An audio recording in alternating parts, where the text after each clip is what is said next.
یہ شرف امام ابن کثیر نے لکھا ہے کہ اہل حدیث کے لیے یہ شرف ہے، یہ عزت اور وقار کی بات ہے کہ قیامت والے دن ان کو محمد مصطفیٰ کے نام پہ بلایا جائے گا۔ ہمارا اور کوئی امام نہیں ہے، ہمارے امام محمد مصطفیٰ صلی اللہ علیہ وسلم ہے۔ ہم قیامت والے دن انہی کے نام کے ساتھ، انہی کی ذات کے ساتھ اٹھنا چاہتے ہیں۔ ہم نے دنیا میں کوئی اور نام پسند نہیں کیا، اہل حدیث فرقہ وارانہ نام نہیں ہے۔ سن لو کہ جماعت المسلمین والوں کہنے والوں کہ نہیں نہیں یہ فرقہ وارانہ نام ہے، اہل حدیث فرقہ وارانہ نام کیسے ہوا؟ حدیث کہتے ہیں پیغمبر کی بات کو، اہل حدیث پیغمبر کی حدیث والے، پیغمبر کے سانس والے، پیغمبر کے سانسوں کو سنبھالنے والے، پیغمبر کے افعال و افعال، اعمال و افعال کو، اقوال و تقاریر کو سنبھالنے والے جو حضور والے ہیں، وہ نام کیسے فرقہ وارانہ ہوگا؟ ہم اپنی اصل سے نہیں ٹوٹے، اصل سے نہیں ٹوٹے، سارے گروہ اصل سے ٹوٹ چکے ہیں۔ حنفی اصل سے ٹوٹ چکا ہے، شافعی اصل سے ٹوٹ چکا ہے، مالکی اصل سے ٹوٹ چکا ہے۔ اگر ایسے سمجھنے یہ والصلاة والسلام على من لا نبی بعد اما بعد فاعوذ باللہ السمیع العلیم من الشیطان الرجیم من حمزه ونفخه ونفثه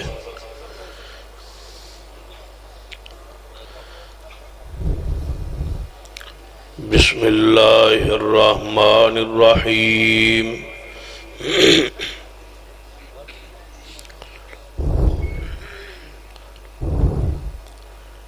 یوم ندعو کل اناس بامامہم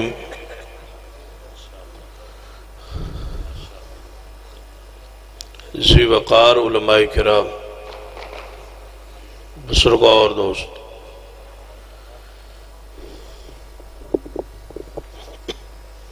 واجب العزت قابل احترام اسلامی روحانی ماں اور بہن، جامع و ترمذی کی حدیث ہے، نبی اکرم صلی اللہ علیہ وآلہ وسلم نے فرمایا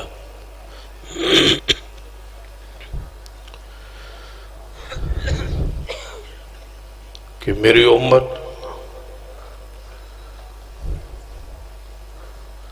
73 فرقوں میں تقسیم ہو جائے،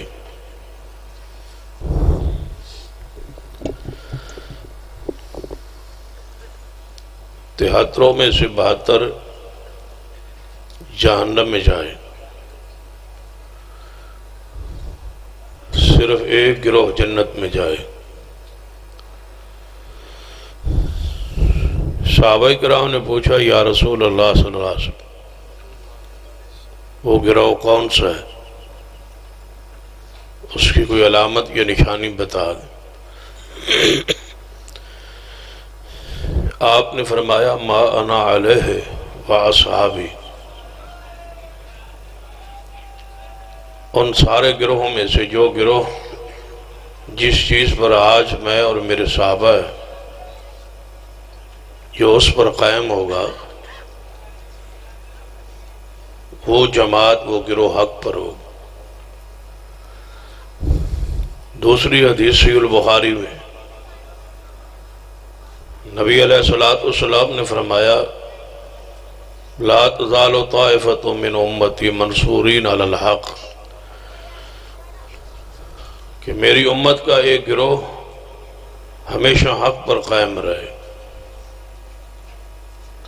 اس کی کوئی مخالفت کرنے والا اسے نقصان نہیں پہنچا سکتا، وہ ہمیشہ دلائل کے ذریعے غالب رہے۔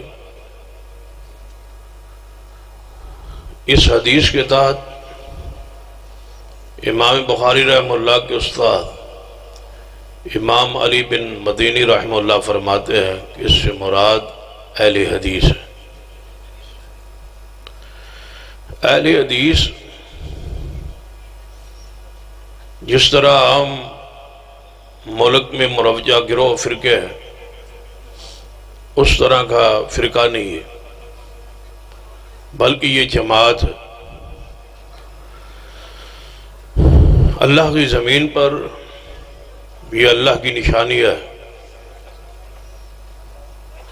اللہ تبارک و تعالیٰ نے دین حق کی آواز قیامت سے پہلے پہلے ہر گھر میں پہنچانی. اس کا وعدہ ہے. آپ کی حدیث ہے کہ کوئی کچا اور پکا مکان ایسا نہیں رہے گا جس میں دین حق کی آواز نہ پہنچے. تو اللہ تعالیٰ کا یہ وعدہ ہے کہ اس نے دین ہر گھر میں پہنچانا ہے، اور اس دین کو پہنچانے کے لیے جس گروہ کا انتخاب ہوا ہے وہ گروہ اہل الحدیث کا ہے. کیوں؟ کہ جس چیز پر رسول رحمت صلی اللہ علیہ وسلم تھے اور اصحاب رسول تھے، آج تک ہم اسی پر قائم. ہم فرقہ نہیں ہے، کیونکہ قرآن پاک کی آیت کو دو حصوں میں سمجھی اور پڑھی. وَاعْتَصِمُوا بِحَبْلِ اللَّهِ جَمِيعًا وَلَا تَفَرَّقُوا. اے ایمان والو، اللہ کی رسی کو مضبوطی سے تھام لو اور فرقوں میں نہ بٹو.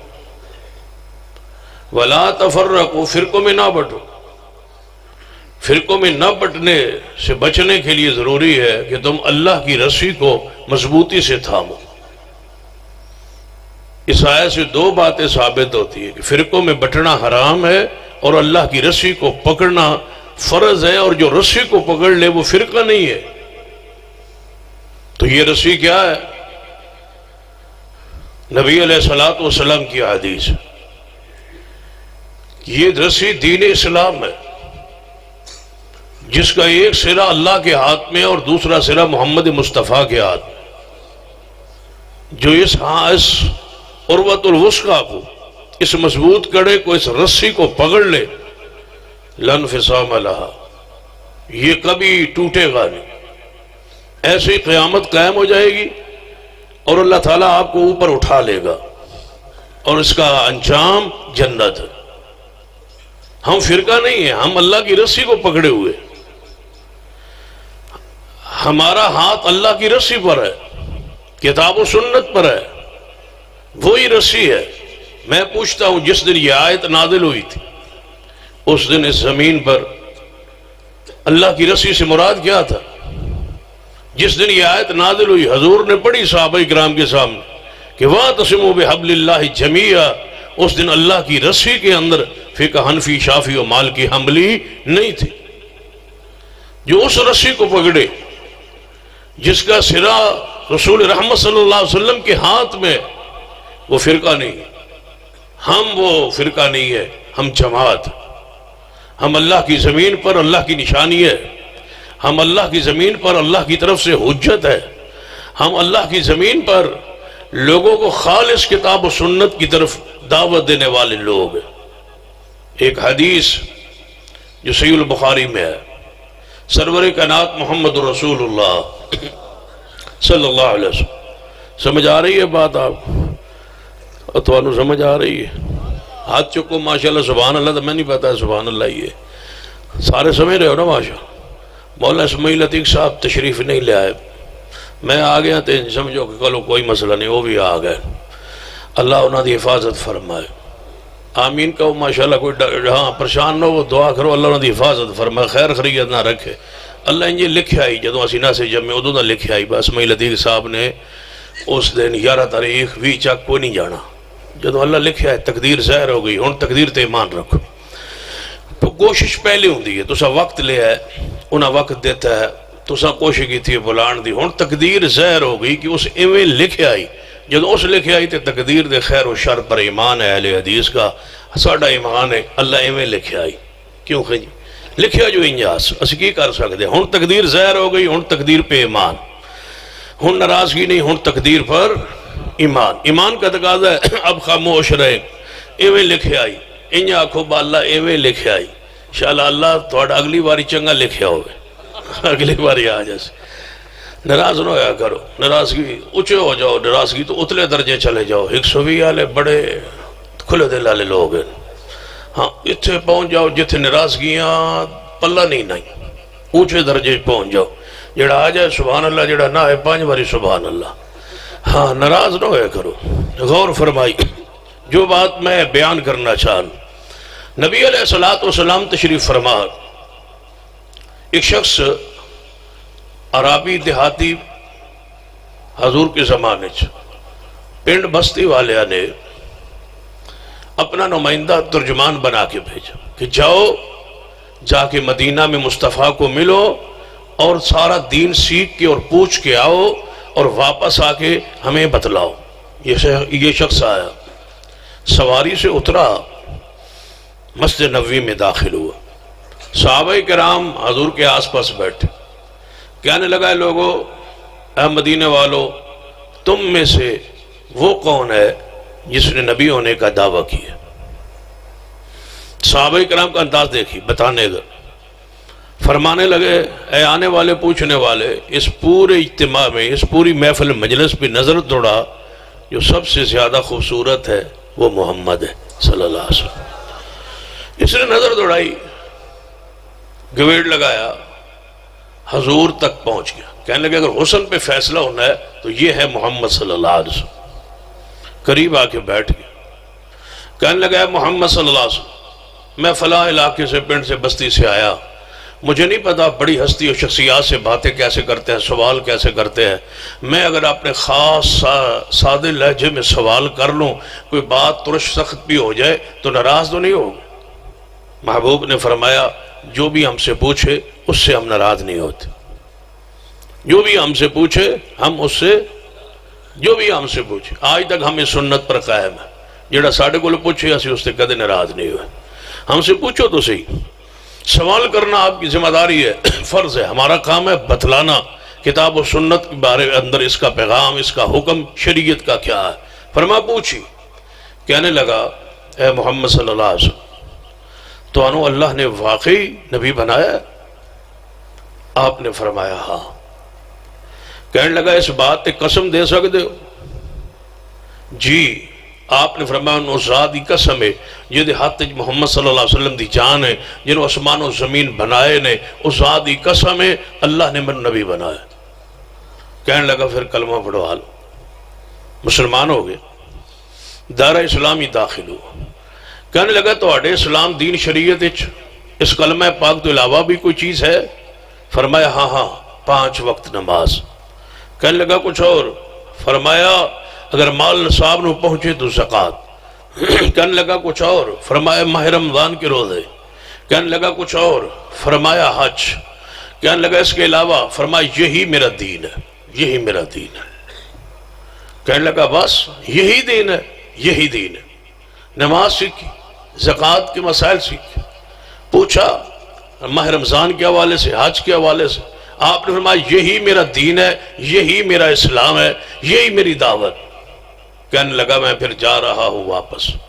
یہ اٹھا اور حضور کے پاس کھڑے کھڑے کہنے لگا واللہ لا عزید ولا حاذا ولا انقص، اے اللہ کے رسول مجھے اللہ کی قسم ہے نہ دین میں آج جو کچھ سنا ہے آپ سے، نہ اس پہ زیادتی کروں گا، نہ اس میں کمی کروں گا، جو کچھ دین آپ سے سنا ہے اس پہ جا کے عمل کروں گا، یہی اپنی قوم کو دعوت دوں گا۔ اٹھا واپس جا رہا ہے، قسم اٹھا کے حضور نے فرمایا جس نے جنتی دیکھنا ہو اس شخص کو دیکھ لو، اگر یہ قائم رہا تو یہ جنت میں داخل ہو گیا، اگر یہ سچا ہے تو یہ کامیاب ہو گیا۔ یہ اٹھا بار سواری پہ چڑھا، سواری کا پاؤں پھسلا، یہ گرا اور گر کے یہ فوت ہو گیا۔ نبی علیہ السلام تک اطلاع پہنچی، آپ تشریف لے آئے، اس کی میت کے پاس زمین پہ گرا پڑا ہے، قریب سواری کھڑی ہے، آپ نے اس کے چہرے کو، سر کو اٹھایا، اپنی گود میں رکھا اور اس کے ہونٹوں کو چوم کے فرمایا جس نے جنتی دیکھنا ہو اس شخص کو دیکھو۔ اس نے نماز ابھی نہیں پڑھی، روزہ نہیں رکھا، حج نہیں کیا، زکوٰۃ نہیں دی، کوئی دینی رکن جو ہے اس پہ عمل نہیں کر پایا، صرف کلمہ اسلام پڑھا ہے۔ کس بنیاد پہ یہ جنت میں جا رہا ہے؟ ایک کلمہ اسلام، کلمہ طیبہ، توحید کا اقرار، رسالت کا اقرار، ساتھ یہ جملہ واللہ اے اللہ محبوب اللہ کی قسم نہ دین میں کمی کروں گا نہ اضافہ کروں گا، ہوگا جو یہ کلمہ کہے وہ جنت میں داخل ہو گیا ہے کہ میں نہ کمی کروں گا نہ اضافہ کروں گا۔ میں سارے علماء کو، پوری علماء کو، پوری عوام الناس کو یہاں چوک پہ بیٹھ کے گواہ بناتا ہوں، اے اللہ تیری عزت کی قسم ہے 1450 سال گزر گئے، آج تک ہم نے نہ دین میں کمی کی ہے نہ ہم نے دین میں اضافہ کیا ہے۔ آج تک ہم اس دین پر قائم ہیں جو دین محمد مصطفیٰ صلی اللہ علیہ وسلم پر نازل ہوا ہے۔ ہم نے دین میں اضافہ نہیں کیا، ہم نے دین میں کمی نہیں کی، اسی دین پر قائم ہے۔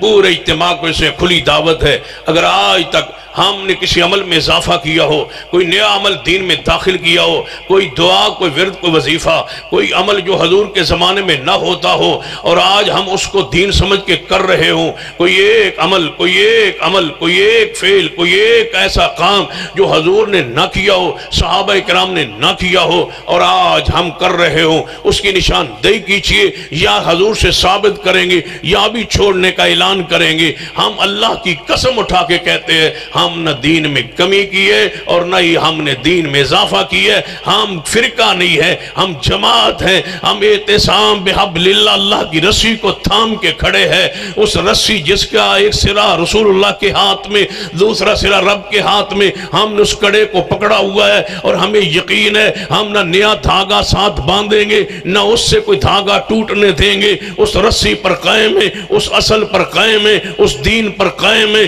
وحی پر قائم ہے، اتباع رسالت پر قائم ہے، اطاعت رسول پر قائم ہے۔ ہمارے مطاع، ہمارے مقتدا، ہمارے پیشوا، ہمارے مرشد، ہمارے دنیا آخرت کے امام ایک ہی ہے اور وہ جناب محمد مصطفیٰ صلی اللہ علیہ وسلم۔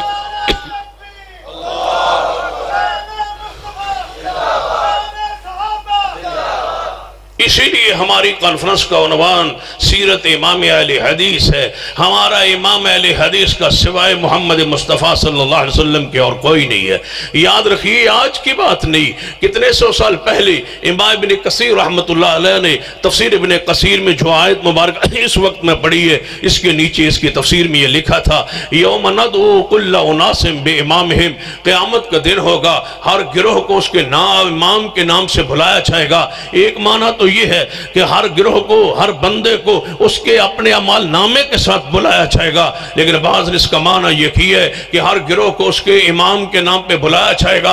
اگر یہ معنی حق و درست ہے تو پھر سن لیجیے امام ابن کثیر رحمت اللہ علیہ فرماتے ہیں آج کی بات نہیں، کتنے سو سال پہلے کی بات ہے اور لفظ اہل حدیث کے ساتھ ہے۔ لوگ وہ سنے جو لفظ اہل حدیث سے چڑھتے ہیں، وہ لوگ سنے جو لفظ اہل حدیث سے گھبراتے ہیں، وہ لوگ سنے جو لفظ اہل حدیث سے پریشان ہوتے ہیں، وہ سنے جو کہتے لفظ اہل حدیث دعوت دین میں رکاوٹ ہے۔ جماعت کے نام کے اندر لفظ اہل حدیث نہ ہو، مسجد کے نام کے اندر لفظ اہل حدیث نہ ہو، کتاب کے اندر لفظ اہل حدیث نہ ہو، تو میں پوچھتا ہوں پھر ہوگا کیا؟ کہتے ہیں لوگ زیادہ ہمارے ساتھ مل جائیں گے، اہل حدیث ہو جائیں گے۔ میں پوچھتا ہوں جب اہل حدیث ہی کرنا ہے پھر جماعت کے اندر لفظ اہل حدیث کیوں نہ ہو؟ پھر رسالے کے اندر لفظ اہل حدیث کیوں نہ ہو؟ پھر اشتہار کے اندر لفظ اہل حدیث کیوں نہ ہو؟ لفظ اہل حدیث ہماری پہچان ہے، لفظ اہل حدیث ہماری شان ہے، لفظ اہل حدیث اہل حق کی علامت ہے،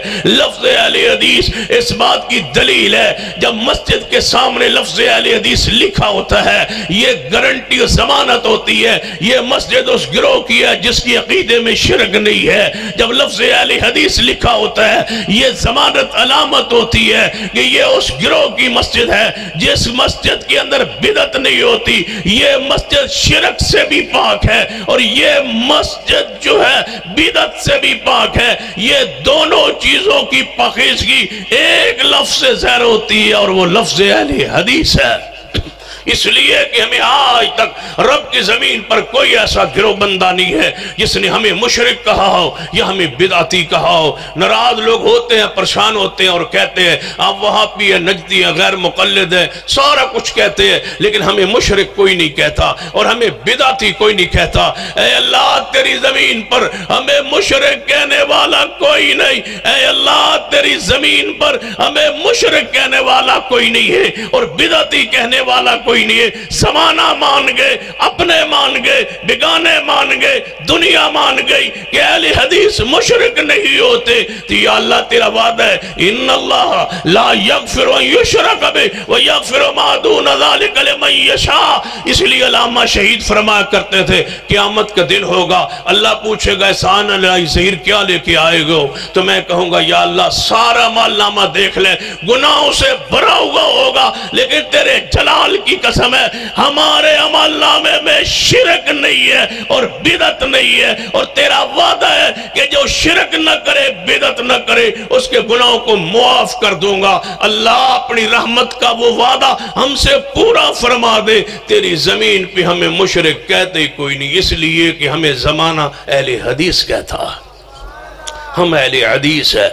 اہل حدیث لفظ کو عام کیجئے, اس لفظ کو اپنے ماتھے پر لکھیے, اس لفظ کو اپنے دروازے پر لکھیے, اس لفظ کو اپنی دکان پر لکھیے, اس لفظ کو اپنے جھنڈے پر لکھیے, اس لفظ کو اپنے سینے پر لگائیے. یہ لفظ جو ہے لوگ کہتے ہیں اس لفظ سے دعوت دین میں رکاوٹ پیدا ہوتی ہے, لوگ تھوڑے قریب آتے ہیں, لوگ دور ہو جاتے ہیں. میں کہتا ہوں نہیں, یہ بات تمہاری خلاف حقیقت ہے. امر واقع جو ہے اس کے بالکل خلاف ہے, ایسا کبھی نہیں ہوا. اگر لفظ اہل حدیث مخالف ہو جناب یہ دعوت دین میں رکاوٹ ہوتا, محدثین کرام لفظ اہل حدیث کو استعمال نہ کرتے, امام بخاری احمد بن حنبل لفظ اہل حدیث کو استعمال نہ کرتے. اگر لفظ اہل حدیث دعوت دین میں رکاوٹ ہوتا, امام بغدادی رحمت اللہ علیہ لفظ جناب شرف اصحاب الحدیث پر کتاب نہ لکھتے. اگر لفظ اہل حدیث دعوت دین میں رکاوٹ ہوتا تو امام ابن تیمیہ رحمہ اللہ اس لفظ کو استعمال نہ کرتے. اگر یہ دعوت دین میں رکاوٹ ہوتا, ہمارے اسلاف ہمارے محدثین کرام اس لفظ کا استعمال نہ کرتے.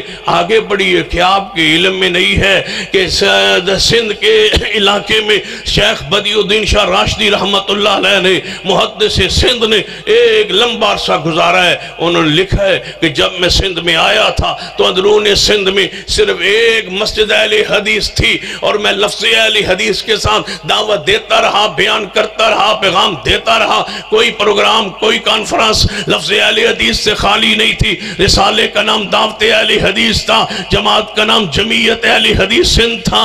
بیان کرتے رہے. جب شیخ کا جنازہ اٹھا تو 750 مساجد اہل حدیث تھی. مجھے بتاؤ اس لفظ نے رکاوٹ بنایا؟ نہیں.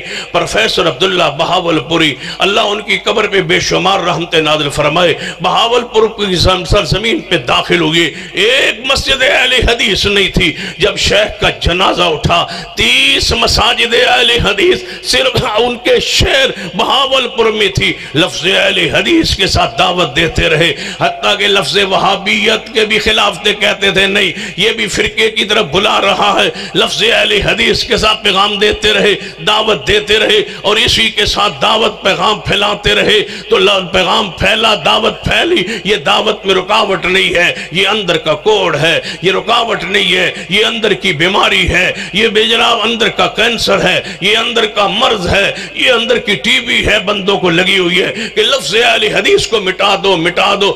سن لو, تمہاری بیماری سے تمہیں انشاءاللہ رب شفا دے گا, اور یہ لفظ اہل حدیث نہ مٹے گا اور نہ انشاءاللہ مٹنے دیں گے انشاءاللہ.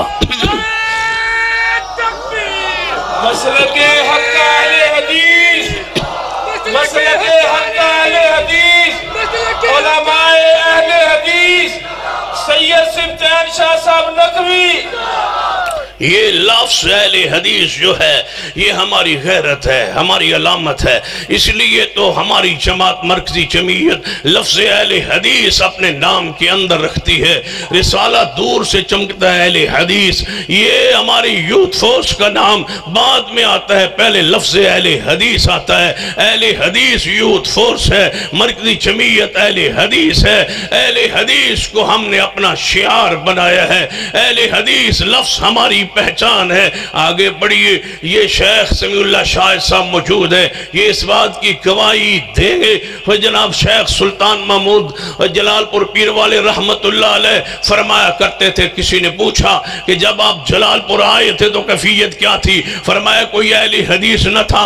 فرمان لگے اب میں اگر جلال پور سے ملتان کا سفر پیدل کروں 6 ماہ مجھے لگ جائیں، اگر 1 منٹ میں ایک اہل حدیث کے پاس وقت گزاروں، 1 منٹ بیٹھوں تو 6 ماہ لگ جائے مجھے ملتان تک پہنچتے ہوئے۔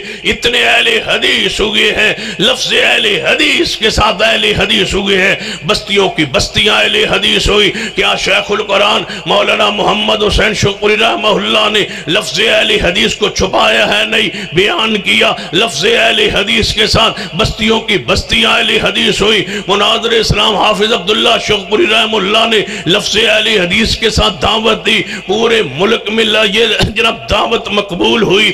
شیر ربانی علامہ حبیب الرحمن یزدانی شہید رحمہ اللہ نے لفظ اہل حدیث کے ساتھ دعوت دی اور پورے ملک میں مقبول ہوئی۔ حضرت مولانا صادق سیالکوٹی رحمہ اللہ نے صلاۃ الرسول لفظ اہل حدیث کے ساتھ لکھی اور پوری دنیا میں لاکھوں بندے اپنی نماز کی اصلاح کی صلاۃ الرسول پڑھ کے۔ حافظ محدث گوندلوی رحمہ اللہ نے لفظ اہل حدیث کے ساتھ دعوت کو پیش کیا۔ شیخ الحدیث مولانا عبداللہ صاحب رحمہ اللہ نے لفظ اہل حدیث کے ساتھ دعوت کو پیش کیا۔ مولانا محمد اسماعیل سلفی رحمہ اللہ نے لفظ اہل حدیث کے ساتھ دعوت کو پیش کیا۔ علامہ احسان لیدری شہید رحمت اللہ علیہ نے لفظ اہل حدیث کے ساتھ اپنی جماعت، اپنے تقریر، اپنے خطبات میں لفظ اہل حدیث کے ساتھ دعوت کو پیش کیا، لوگوں نے قبول کیا۔ سن لو، لفظ اہل حدیث جو ہے یہ ہمارے اسلاف کی قربانیوں کا صلہ اور نتیجے کی وجہ سے محفوظ ہے اور موجود ہے۔ ہماری کوئی شناخت لینا چاہے ہم نہیں دیں گے۔ لفظ اہل حدیث کوئی آج کی بات نہیں ہے، کتنے 100 سال پہلے پیر عبدالقادر جیلانی رحمت اللہ علیہ نے غنیت الطالبین میں گمراہ فرقوں کا تذکرہ کیا، گمراہ فرقوں کا چپٹر کھولا، گمراہ فرقوں کے نام لکھے، گمراہ فرقوں کے عقائد لکھے، نظریات لکھے، ان کے بانی اور مؤسسوں کے نام لکھے۔ سارے گمراہ فرقے بیان کرتے کرتے امام پیر عبدالقادر جیلانی، جنہیں محبوب سبحانی کہا جاتے، پیر عبدالقادر جیلانی بغداد کا ولی ہے، بغداد کا پیر ہے اور پورے مسالک کی مسلمہ شخصیت ہے۔ جب اہل حدیث کی باری آئی، اہل سنت کی باری آئی تو ایک چپٹر کھولا اہل سنت کا، نیچے لکھا اہل سنت وہی ہے جو اہل حدیث ہے۔ اور اہل بدعتی کی علامت کیا ہے؟ علامات اہل بدعت کی لکھتے ہوئے کہا، لکھا، تعریر کیا کہ اہل بدعت وہ ہے جو اہل حدیث کو برا کہتا ہے۔ اہل سنت کا ایک ہی گروہ حق پر ہے جسے اہل حدیث کہا جاتا۔ میں پوچھتا ہوں، پیر عبدالقادر جیلانی رحمہ اللہ نے لفظ اہل حدیث کو، اس گروہ کو اہل حق کی علامت اور پہچان کہا ہے۔ لفظ اہل حدیث دعوت دین میں رکاوٹ نہیں ہے، اس لفظ کو عام کیجئے، یہی آج کی گفتگو کا میرا پیغام ہے۔ خطابات تو علماء کرام فرمائیں گے، میں یہی پیغام آپ کے سامنے رکھنا چاہوں گا کہ لفظ اہل حدیث کو اتنا عام کیجئے، اتنا عام کیجئے، اتنا عام کیجئے کہ ہر بندے، ہر جوان کی زبان پر یہ لفظ اہل حدیث جو ہے وہ چڑھ جائے۔ امام ابن کثیر رحمت اللہ علیہ کو میں نے یہ پیغام دیا تھا، آپ نے پیغام دیا تھا، کتنے 100 سال پہلے فرما رہے تھے، یوم ندعو کل اناس بامامہم، قیامت کے دن ہر گروہ کو اس کے نام، امام کے نام پہ بلایا جائے گا۔ پھر سن لیجئے، اہل حدیث کی دعوت سن لیجئے، یہ کہنے والوں کہ ہمارا امام کوئی نہیں، اس لیے تو کانفرنس رکھی ہے امام اہل حدیث کہ آپ کو بتلائیں کہ ہمارا امام تو ہے، لیکن ذرا قیامت کا منظر دیکھیے۔ اگر تم یہ کہتے ہو قیامت والے دن حنفیوں کو امام ابو حنیفہ کے نام پہ بلایا جائے گا، اگر شافیوں کو امام شافی کے نام پہ بلایا جائے گا، مالکیوں کو امام مالک کے نام پہ بلایا جائے گا، حنبلیوں کو احمد بن حنبل کے نام پہ بلایا جائے گا، میں تجھے مبارک دیتا ہوں، میں اپنی جلسے میں تجھے مبارک دیتا ہوں کہ تمہیں اپنے اپنے اماموں کے نام پہ بلایا جائے گا۔ ہمیں خوشی ہے، ہمیں فرحت ہے کہ تمہیں اپنے اپنے اماموں کے نام پہ بلایا جائے گا. تم بڑی قسمت والے ہو, بڑے درجہ ہے تمہارا, بڑی فضیلت ہے تمہاری کہ تمہیں امام حنیفہ, شافعی و مالک احمد بن حنبل کے نام پہ بلایا جائے گا. ہماری گزارش یہ ہے کبھی اپنے پروگرام و جلسے اور اپنی مسجد میں یہ بھی تو کہو کہ اہل حدیثوں تمہیں مبارک ہو, تمہارا اور تو امام کو نہیں, تمہیں محمد مصطفیٰ کے نام پہ بلایا جائے گا. یہ شرف امام ابن کثیر نے لکھا ہے کہ اہل حدیث کے لیے یہ شرف ہے, یہ عزت اور وقار کی بات ہے کہ قیامت والے دن ان کو محمد مصطفیٰ کے نام پہ بلایا جائے گا. ہمارا اور کوئی امام نہیں ہے, ہمارے امام محمد مصطفیٰ صلی اللہ علیہ وسلم ہے. ہم قیامت والے دن انہی کے نام کے ساتھ, انہی کی ذات کے ساتھ اٹھنا چاہتے ہیں. ہم نے دنیا میں کوئی اور نام پسند نہیں کیا. اہل حدیث فرقہ وارانہ نام نہیں ہے. سن لو کہ جماعت المسلمین والوں کہنے والوں کہ نہیں نہیں یہ فرقہ وارانہ نام ہے. اہل حدیث فرقہ وارانہ نام کیسے ہوا؟ حدیث کہتے ہیں پیغمبر کی بات کو. اہل حدیث پیغمبر کی حدیث والے, پیغمبر کے سانس والے, پیغمبر کے سانسوں کو سنبھالنے والے, پیغمبر کے افعال و افعال, اعمال و افعال کو, اقوال و تقاریر کو سنبھالنے والے جو حضور والے ہیں, وہ نام کیسے فرقہ وارانہ ہوگا؟ ہم اپنی اصل سے نہیں ٹوٹے, اصل سے نہیں ٹوٹے. سارے گروہ اصل سے ٹوٹ چکے ہیں. حنفی اصل سے ٹوٹ چکا ہے, شافعی اصل سے ٹوٹ چکا ہے, مالکی اصل سے ٹوٹ چکا ہے. اگر ایسے سمجھ نہیں آئی تو میں مثال سے سمجھاتا ہوں. ایک درخت ہے, اس درخت کے اوپر جو شاخ ہے وہ درخت کے ساتھ لگی اور جڑی ہوئی ہے. جو کٹ گئی ہے وہ الگ ہے, جس کی پہچان الگ, رنگ الگ, انداز الگ ہے. لہذا سارے ٹوٹ گئے, ہم محمد مصطفیٰ سے ٹوٹے نہیں ہے. اگر ایسے سمجھ نہیں آئی اور آسان لفظوں میں مثال دیتا ہوں, میں عرض کرتا ہوں توجہ فرمائیے. ایک باپ ہے, اس کے 5 بیٹے ہیں. بڑے بیٹے کی شادی ہو جائے, وہ کہے ابا جی میں آپ کے ساتھ نہیں رہ سکتا, وہ الگ ہو جائے. وہ اپنا مکان پہچان اس نے الگ بنا لیا, اپنا ہاؤس الگ بنا لیا, وہ الگ ہے. دوسرے کا نکاح ہوا, کہنے لگا ابا جی میں بھی آپ کے ساتھ نہیں رہنا چاہتا, وہ بھی الگ ہو گیا. تیسرے کا نکاح ہوا, وہ بھی باپ سے الگ ہوا. چوتھے کی شادی ہوئی, وہ بھی باپ سے الگ ہوا. 5ویں کی شادی ہوئی, وہ اپنے باپ سے الگ نہیں ہوا, وہ باپ کے گھر میں رہتا ہے. اب کوئی سیاڑا سمجھدار بندہ, سارے یہ کہیں گے 5 بھائی الگ تو رہتے ہیں لیکن 5واں الگ نہیں ہے وہ بھی الگ رہتا, 4 سے الگ ہے لیکن اسے کوئی الگ کہتا نہیں. کیوں؟ وہ اپنے باپ کے گھر میں موجود ہے, وہ اپنے اصل گھر میں موجود ہے. یہ الگ گھر ہے, یہ حنفی بھائی کا گھر, یہ شافعی کا, یہ مالکی کا, یہ حنبلی کا. 5واں گھر اہل حدیث کا ہے. ہم اپنے روحانی باپ کے گھر میں ہیں, ہم اپنی اصل میں ہیں, ہم کتاب و سنت پر ہیں, جس پر حضور چھوڑ گئے اس پر ہیں. جو اتحاد چاہتا ہے وہ اپنے گھر بیچ کے, فروخت کر کے, مٹا کے, ڈھا کے, گرا کے, نشان مٹا کے اپنے اصل گھر آ جائے. ساری دنیا اپنے الگ گھر بنا چکی ہے. اہل حدیث آج بھی اپنے روحانی ایمانی باپ امام محمد مصطفیٰ کے گھر میں موجود ہے. ہم الگ نہیں ہوئے, الگ دنیا ہوئی ہے. ہم الگ نہیں ہوئے, ہم فرقہ نہیں ہیں, ہم الگ نہیں ہوئے, ہم اپنے اصل گھر میں موجود ہیں. وہ گھر کس کا ہے؟ محمد مصطفیٰ صلی اللہ علیہ وسلم کا. ہم کتاب و سنت کے ساتھ آج تک چمٹے ہوئے ہیں. اگر ایسے سمجھ نہیں آئے, لوگ کہتے ہیں دیکھو نا ہر بندہ دریا پر جا کے, سنیے توجہ کے ساتھ, ہر بندہ سمندر پہ جا کے, دریا پہ جا کے پانی تو نہیں نہ پی سکتا. یہ آگے جناب دریاؤں سے نہریں نکلتی ہیں, نہروں سے کھالے نکلتے ہیں, پھر ان سے بندہ پانی پی لیتا ہے. میں کہتا ہوں کوئی شک نہیں, یہ حنفی, یہ شافعی, یہ مالکی, یہ حنبلی, یہ سارے کھالوں کی طرح ہے. پیچھے دریا نہ مرکز ایک ہے. یہ حنفی نہر بھی اسی سے نکلی ہے, شافعی نہر بھی اسی سے نکلی ہے, مالکی حنبلی نہر بھی اسی سے نکلی ہے. لہذا ہم نہروں سے پانی پیتے ہیں. آپ کہتے ہیں جا کے سارے دریا پہ پانی پیے.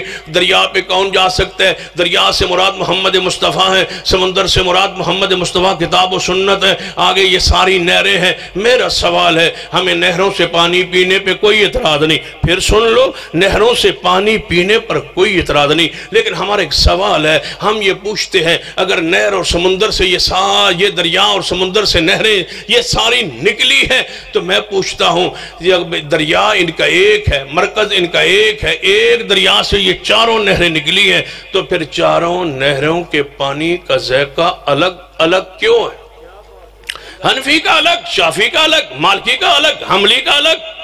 یہ چاروں نہروں کا ذائقہ الگ الگ کیوں ہے؟ اگر دریا ایک ہے تو پھر ذائقہ ایک ہونا چاہیے۔ تم کہتے ہو آنکھوں پہ پٹی باندھو، باندھ کے جس نہر کا جو پانی ہے پی لو۔ ہم کہتے ہیں نہیں، چیک کر کے پیو، کیونکہ پانی کا رنگ بدل جائے، پانی کا ذائقہ بدل جائے، رنگ بدل جائے تو پانی پاک نہیں رہتا۔ چیک کر کے پیو۔ لیبارٹری کیا ہے؟ یا ایھا الذین آمنوا اطیعوا اللہ واطیعوا الرسول واولی الامر منکم فإن تنازعتم فی شیء فردوہ الی اللہ والرسول۔ ہم کہتے ہیں حنفی نہر کا پانی چیک کرواؤ، اگر مصطفیٰ کے ساتھ مل جائے پی لو، شافی کا، مالکی کا، حنبلی کا۔ تم کہتے ہو صرف ایک نہر کا پانی پیو، صرف ایک نہر کا پانی پیو، صرف ایک نہر کا پانی پیو، تینوں نہروں کو چھوڑ دو۔ میں پوچھتا ہوں جب ایک دریا سے نکلی ہے تو پھر ان کو چھوڑے کیوں؟ پھر ایک امام کے پیچھے کیوں چلے؟ پھر چاروں کے پیچھے چلے۔ اگر چاروں کی سمجھ نہیں آتی تو پھر چاروں کا پانی چیک کروا لے، جس کا لیبارٹری کے ساتھ مل جائے، جس کا اصل کے ساتھ مل جائے، جس کا قرآن و سنت سے مل جائے اس کو پانی کو پی لے، جس کا پانی کتاب و سنت سے نہ ملے، جس کا پانی دریا سے نہ ملے، جس کا پانی فَإِن تَنَازَعْتُمْ فِي شَيْءٍ فَرُدُّوهُ إِلَى اللَّهِ وَالرَّسُولِ سے نہ ملے، جس کا پانی فَلَا وَرَبِّكَ لَا يُؤْمِنُونَ حَتَّى يُحَكِّمُوكَ فِيمَا شَجَرَ بَيْنَهُمْ سے نہ ملے، جس کا پانی وَإِذَا قِيلَ لَهُمْ تَعَالَوْا إِلَىٰ مَا أَنزَلَ اللَّهُ وَإِلَى الرَّسُولِ سے نہ ملے، جس کا پانی وَمَن يُشَاقِقِ الرَّسُولَ مِن بَعْدِ مَا تَبَيَّنَ لَهُ الْهُدَىٰ وَيَتَّبِعْ غَيْرَ سَبِيلِ الْمُؤْمِنِينَ سے نہ ملے، جس کا پانی یا ایھا الذین آمنوا اطیعوا اللہ واطیعوا الرسول ولا تبطلوا اعمالکم سے نہ ملے، اس دریا، اس نہر کا پانی چھوڑنا پڑے گا۔ تم کہتے ہو آنکھیں بند کر کے پیو، ہم کہتے ہیں کتاب و سنت سے چیک کر کے پیو۔ کہتے ہو تم اماموں کو نہیں مانتے۔ میں آج اس مقام پہ بیٹھا ہوں، میں کہتا ہوں کون سے امام ہے جس کو ہم نہیں مانتے؟ اللہ کے بندو، اہل حدیث کا مسلک ہی پیارا ہے، اہل حدیث مسلک کی وسعت یہ ہے، مسلک اہل حدیث کا حسن یہ ہے کہ ہمارے مسلک میں کسی ہستی و شخصیت کا انکار ہے ہی نہیں، گستاخی ہے ہی نہیں۔ میں پوچھتا ہوں، ایک امام ابو حنیفہ رحمت اللہ علیہ کے نام پہ مذہب بنا کے بیٹھے، وہ باقی تین اماموں کو مانتا تو ہے نا؟ کہتے ہیں جی ہم سارے اماموں کو مانتے ہیں۔ میں کہتا ہوں ہم بھی مانتے ہیں، لیکن ہمارے اور تمہارے ماننے میں فرق ہے۔ تم کیسے مانتے ہو؟ کہتے ہیں ہم امام ابو حنیفہ کو مانتے ہیں، ان کی تقلید کرتے ہیں۔ میں پوچھتا ہوں امام شافعی کو کیسے مانتے ہو؟ کہتے ہیں ہم ان کو صرف مانتے ہیں لیکن ان کی تقلید نہیں کرتے۔ میں نے کہا امام مالک کو مانتے ہو؟ کہتے ہیں مانتے ہیں لیکن ویسے مان لیتے ہیں لیکن تقلید نہیں کرتے۔ احمد بن حنبل کو تم مانتے ہو؟ کہتے ہیں مانتے ہیں، تقلید نہیں کرتے۔ میں نے کہا تینوں کو تقلید کے بغیر مانتے ہو نا؟ کہتے ہیں مانتے ہیں۔ اس کا مطلب ہے تینوں کو بغیر تقلید کے مانا جا سکتا ہے، چوتھے پر پابندی کیوں؟ تینوں کو اگر بغیر تقلید کے مانا جا سکتا ہے تو امام ابو حنیفہ رحمہ اللہ کو بھی بغیر تقلید کے مانا جا سکتا ہے۔ تم تین کو ویسے مانتے ہو، ایک ہی تقلید کرتے ہو، ہم چاروں کو ویسے مانتے ہیں، اطاعت محمد مصطفیٰ کی کرتے ہیں، اطاعت رسول اللہ کی، یہ رسول اللہ کا حق ہے۔ ہمارے مسلک کے بہت سارے خصائل اور خوبیاں ہیں، ان خوبیوں میں سے چند خوبیوں کا چند منٹوں میں ذکر سنیے۔ ہمارے مسلک کی پہلی خوبی یہ ہے کہ ہم نے آج تک شرک نہیں کیا۔ الذین آمنوا ولم یلبسوا ایمانهم بظلم اولئک لهم الامن وهم محتدون۔ قرآن کہتا ہے وہ ہدایت یافتہ ہے جن کی عقیدے میں شرک نہیں ہے۔ ہمارے عقیدے میں شرک نہیں ہے۔ ہمارے گروہ کا، ہمارے مسلک کا دوسرا جناب علامت اور نشانی اور پہچان یہ ہے کہ اللہ کی قسم ہم نے کبھی کسی بدعت پر عمل نہیں کیا۔ ہم سنت پر قائم ہے، خوشی ہو یا غمی ہو، سفر ہو یا حضر ہو، وضو ہو یا کوئی معاملہ ہو، عبادت ہو یا معاملات ہو، ایک مسئلے میں کتاب و سنت پر عمل کرتے۔ یہ ہمارے مسلک کی خوبی ہے۔ ہماری تیسری یہ ہے کہ ہم مصطفیٰ علیہ السلام کی اتباع خالص اطاعت کرتے ہیں اور قیامت تک ان کی اطاعت کو جائز، ضروری اور واجب سمجھتے ہیں۔ ہم نے آج تک کوئی نہ ظاہری نہ باطنی کوئی اپنا مرشد نہیں بنایا۔ محمد مصطفیٰ صلی اللہ علیہ وسلم کو اپنا آخری رسول سمجھتے ہیں، آپ کی ختم نبوت پر ایمان رکھتے ہیں، آپ کی ذات کو آخری سمجھتے ہیں، آپ کی بات کو آخری سمجھتے ہیں، آپ کی اطاعت کو آخری سمجھتے ہیں، آپ کی اتباع کو آخری سمجھتے ہیں۔ ہمارے مسلک کی خوبی یہ ہے کہ ہم مصطفیٰ کے صحابہ کی تحقیر نہیں کرتے. ہم ہر محمد کے صحابی کو جنت کا وارث سمجھتے ہیں. ہم صحابیت کے درجے کو بڑا اونچا درجہ سمجھتے ہیں. صحابی رسول کوئی ہو، وہ صدیق ہوں، عمر ہوں، عثمان ہوں، سیدہ عائشہ صدیقہ ہوں، ازواج رسول ہوں، بنات رسول ہوں، وہ امیر معاویہ ہوں، وہ ابو سفیان ہوں، وہ سیدہ ہند ہوں، یا کوئی اور صحابی ہو. جو صحابی ہو وہ ہمارے لیے واجب الاحترام واجب الاکرام ہے. وہ جنت کا وارث ہے. ہمارے مسلک کی خوبی ہے کہ آج تک ہم نماز ویسے ہی پڑھتے ہیں جیسے مصطفیٰ نے پڑھی. ہماری نماز میں ایک عمل ایسا نہیں ہے جو سنت سے ہٹا ہوا ہے. یا اگر سمجھنا ہے تو آج بھی مدینہ جائیں جہاں حضور پڑھ کے گئے وہاں نماز ویسے جیسے یہاں ہے، ویسے نماز یہاں پڑھی جا رہی ہے، ایسے ہی نماز یہاں پڑھی جا رہی ہے. اگر ایسے سمجھنا ہے تو صحیح البخاری کھول لو، کتاب الصلاۃ کھول لو، جو بخاری میں ہے وہ اہل حدیث کو ملاتے جاؤ. اگر ایک عمل حدیث سے نہ ملتا ہو تو ہم تمہارے مجرم ہیں. اور حضور نے فرمایا تھا من صلی صلاتنا، جو ہمارے ذبیحے کو کھا لیتا ہے، ہمارے قبلے کو اپنا قبلہ سمجھتا ہے اور نماز ہماری جیسے پڑھتا ہے، وہ مسلم ہے، وہ مسلمان ہے. جو نماز ہماری جیسے پڑھتا ہے، ہم ہیں نماز رسول اللہ صلی اللہ علیہ وسلم جیسی پڑھنے والے. ہم جب ہاتھ اٹھاتے ہیں اہم سنت کے مطابق کندھوں کے برابر یا کانوں کے لو کے برابر اٹھاتے ہیں. جب ہاتھوں کو باندھتے ہیں دایاں اوپر بایاں نیچے ذرا پر باندھ لیتے ہیں اور سینے پر باندھتے ہیں. جہاں حضور نے فرمایا ہماری نقشہ نماز جو ہے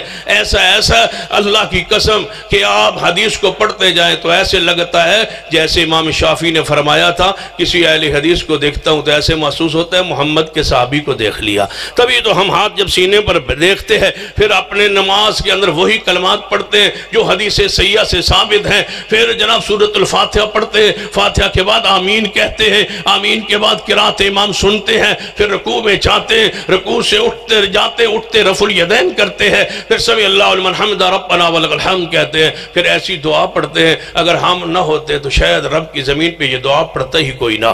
حمدن کثیرا طیبا مبارکا فیہ. کبھی کبھی میں حدیث پہ غور کرتا ہوں اگر اہل حدیث نہ ہوتے تو دوہری اذان کون دیتا؟ اگر اہل حدیث نہ ہوتے تو تہجد کے وقت اذان کون دیتا؟ اگر اہل حدیث نہ ہوتے اقاری اقامت رب کی زمین پہ کون کہتا؟ اگر اہل حدیث نہ ہوتے اونچی جنازہ پڑھنے والی حدیث پہ عمل کون کرتا؟ اگر اہل حدیث نہ ہوتے ہاتھ سینے پر کون باندھتا؟ اگر اہل حدیث نہ ہوتے پگڑی پر مسح کون کرتا؟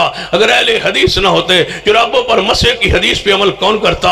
اگر اہل حدیث نہ ہوتے تو بارش میں اللہ صلو فی الرحال کون کہتا؟ اگر اہل حدیث نہ ہوتے تو بارش میں مغرب و عشاء کو زور و عصر کو اکٹھا کون پڑھتا؟ اہل حدیث نہ ہوتے سفر میں نمازوں کو اکٹھا کون کرتا؟ اہل حدیث نہ ہوتے اونچی آمین کون کہتا؟ اہل حدیث نہ ہوتے 8 تراویح والی صحیح البخاری کی حدیث پر عمل کون کرتا؟ اہل حدیث نہ ہوتے پاؤں سے پاؤں چھوڑنے والی حدیث پر عمل کون کرتا؟ اہل حدیث نہ ہوتے اونچی آمین کون کہتا؟ اہل حدیث نہ ہوتے اللہ کی قسم 8 تراویح والی حدیث پر عمل کون کرتا؟ اہل حدیث نہ ہوتے ایک وطر والی حدیث پہ عمل کون کرتا؟ اہل حدیث نہ ہوتے 5 7 9 وطر والی حدیث کو کون مانتا اور کون اس پہ عمل کرتا؟ اہل حدیث نہ ہوتے حمدن کثیرن والی حدیث پر کون عمل کرتا؟ اہل حدیث نہ ہوتے جلسہ استراحت کون بیٹھتا؟ اہل حدیث نہ ہوتے آخر تشہد میں تورک کون کرتا؟ اہل حدیث نہ ہوتے نماز کے بعد سلام پھرنے کے بعد اللہ اکبر کون کہتا؟ جب شافعی چھوڑ گئے، حنبلی چھوڑ گئے، مالکی چھوڑ گئے، حنفی چھوڑ گئے، ہم ہی ہے جو سلام پھیرتے ہوئے فوراً اونچی کہتے اللہ اکبر سبحان اللہ سبحان استغفر اللہ استغفر اللہ استغفر اللہ. تکبیر کے بعد 3 مرتبہ استغفر اللہ ہم کہتے ہیں، اللہ اکبر ہم کہتے ہیں. کون ہے اگر ہم نہ ہوتے تو نماز کے بعد مسنون اذکار پہ عمل کون کرتا؟ اگر ہم نہ ہوتے اللہم اہدنی فی من ہدیت رب کی زمین پہ کون پڑھتا؟ اہل حدیث کو اللہ نے بنایا ہی حدیث کی حفاظت کے لیے. اگر ہم نہ ہوتے قرآن پاک کی تعویل جو ہو رہی ہے ان کو کون بچاتا؟ اگر ہم نہ ہوتے جو قرآن سے جشن ثابت کر رہے ہیں ان کو کون روکتا؟ اگر ہم نہ ہوتے تو قرآن کی سنت حدیث کے ساتھ تعبیر و تفسیر کون کرتا؟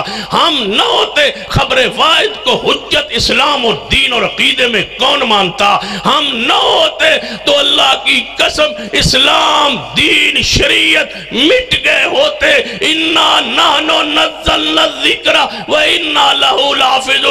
رب کہتے ہیں میں نے دین کی حفاظت کا ذمہ خود لیا ہے۔ یا اللہ تو نے لیا کیسے ہے؟ فرمایا میں قیامت تک ایک گروہ کو قائم رکھوں گا، اگر وہ گروہ اہل حدیث نہیں ہے تو پھر کون ہے؟ ہمارے لیے یہ خوشخبری ہے، ہمارے لیے خوشخبری ہے۔ اللہ نے ہمیں دین کی حفاظت کے لیے زمین پہ رکھا ہوا ہے۔ جب تک دین رہے گا اس وقت تک اہل حدیث رہیں گے، جب تک دین رہے گا اس وقت تک اہل حدیث رہیں گے۔ المعجم الکبیر للطبرانی کی حدیث ہے، حضور فرماتے ہیں قیامت کے قریب میری حدیث پہ عمل مشکل ہو جائے گا، میری حدیث پہ عمل مشکل ہو جائے گا۔ سنیے حضور نے کیا فرمایا؟ آپ نے فرمایا کچھ لوگ میری امت میں ایسے آئیں گے، اسلام اجنبیت سے شروع ہوا، پھر قیامت سے پہلے اجنبی ہو جائے گا۔ طوبی للغرباء، حضور فرماتے ہیں کہ مبارک ہو میری طرف سے ان لوگوں کو جو اجنبیت میں رہ کر حدیث کو بیان کرتے رہے۔ ذرا سنیے، آپ نے فرمایا ہے کہ وقت آئے گا میری حدیث سنت پر عمل مشکل ہو جائے گا، اتنا مشکل جس طرح ہاتھ پر آگ کا انگارہ رکھنا مشکل ہوتا ہے، اتنا مشکل ہو جائے گا۔ یا رسول اللہ، پھر فرمایا جو اس مشکل وقت میں حدیث کو تھامے رکھے۔ اگر ہم نہ ہوتے تو فجر کی سنتے پڑھ کے کون لیٹتا؟ اگر ہم نہ ہوتے فجر کی سنتے تو پڑھ کے اپنے کروٹ پہ جناب کروٹ پہ کون لیٹتا؟ سنت پہ عمل کون کرتا؟ اگر ہم نہ ہوتے تو ہم نے تو ایک ایک حدیث کو محفوظ رکھا ہے۔ حضور فرماتا ہے جو مشکل وقت میں میری حدیث پہ عمل کرتا رہے، جب ہاتھ پہ آگ کا انگارے رکھنا جتنا حدیث پہ عمل مشکل ہو جائے اس وقت عمل کرتا رہے، میں محمد خوشخبری دیتا ہوں اللہ اس بندے کو 50 صحابہ کرام کے برابر ثواب دے گا۔ اگر ہم نہیں ہیں تو پھر کون ہے؟ اگر ہم نہیں ہیں تو پھر کون ہے؟ اگر ہم نہیں ہیں تو پھر بتاؤ اللہ کی زمین پہ اہل حق کون ہے؟ اگر ہم نہیں ہیں تو پھر اللہ کی زمین پر اور اہل حق کون ہو سکتے ہیں؟ تلاش کیجیے اور کون ہو سکتے ہیں۔ لوگ تو شرک میں، بدعات میں، خرافات میں پڑے ہوئے، آپ ہیں جو توحید پر، سنت پر، دین پر، شریعت پر، دعوت دین پر قائم ہیں، اور اس پر قائم رہیے، اس کو آگے پھیلائیے۔ اللہ مجھے اور آپ کو صحت پہ قائم رکھے۔ اقول قولی ھذا واستغفر اللہ لی ولکم ولسائر المسلمین وآخر دعوایا الحمدللہ رب العالمین۔